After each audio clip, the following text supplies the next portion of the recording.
Israel ಸೇನೆಗೆ ಸನಾತನ ಧರ್ಮದ ಪ್ರೇರಣೆ. ಇಸ್ರೇಲ್ ಯೋಧರ ಮಿಲಿಟರಿ ಕಿಟ್ನಲ್ಲಿ ಭಗವದ್ಗೀತೆ.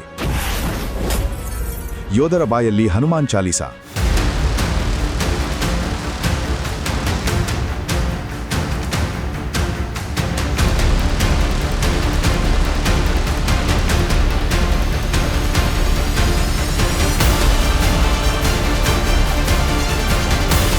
ಇಸ್ರೇಲ್ ಜಗತ್ತಿನ ಅತ್ಯಂತ ಬಲಿಷ್ಠ ಸೇನೆ ಹೊಂದಿರುವ, ಶತ್ರುಗಳಿಂದಲೇ ಸುತ್ತುವರೆದಿರುವ ಪುಟ್ಟ ರಾಷ್ಟ್ರ. ಇದು ಗೊತ್ತಿರುವ ವಿಚಾರವೇ ಆಗಿದೆ.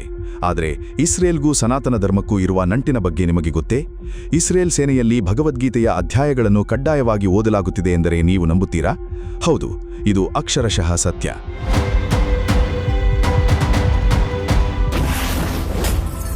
ಇಸ್ರೇಲ್ನಲ್ಲಿ ಯೋಗ ಮತ್ತು ಓಂಕಾರ.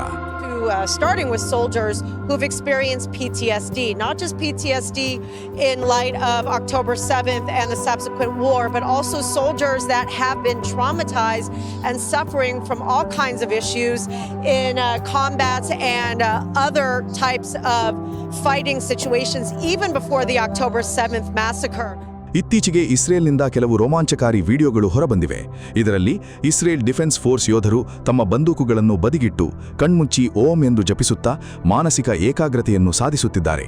ಕೇವಲ ಅಂತಾರಾಷ್ಟ್ರೀಯ ಯೋಗ ದಿನದಂದು ಮಾತ್ರವಲ್ಲ, ಯುದ್ಧದ ಭೀಕರತೆಯಿಂದ ಉಂಟಾಗುವ ಮಾನಸಿಕ ಆಘಾತ ಮತ್ತು ಖಿನ್ನತೆಯಿಂದ ಹೊರಬರಲು ಈ ಸೈನಿಕರಿಗೆ ನಮ್ಮ ಯೋಗ ಮತ್ತು ಧ್ಯಾನವೇ ಸಂಜೀವಿನಿಯಾಗಿದೆ.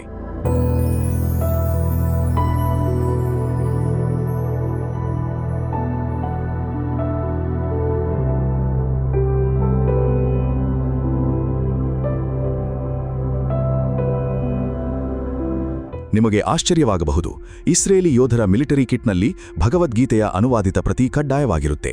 ಅವರು ಇದನ್ನು ತಮ್ಮ ಆಧ್ಯಾತ್ಮಿಕ ಅಸ್ತ್ರ ಎಂದು ಕರೆಯುತ್ತಾರೆ.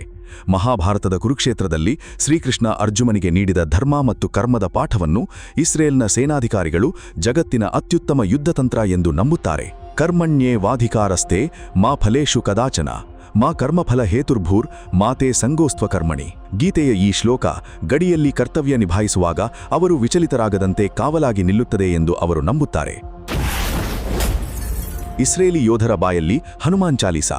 ಶ್ರೀ ಗುರು ಚರಣ ಸರೋಜ ರಜ ನಿಜ ಮನು ಮುಕುರ ಸುಧಾರಿ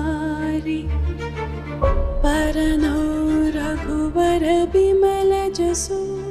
ಕೇವಲ ಭಗವದ್ಗೀತೆ ಮಾತ್ರವಲ್ಲ, ಇಸ್ರೇಲ್ನಲ್ಲಿ ಈಗ ಹನುಮಾನ್ ಚಾಲೀಸಾ ಕೂಡ ಬಹಳ ಜನಪ್ರಿಯವಾಗುತ್ತಿದೆ.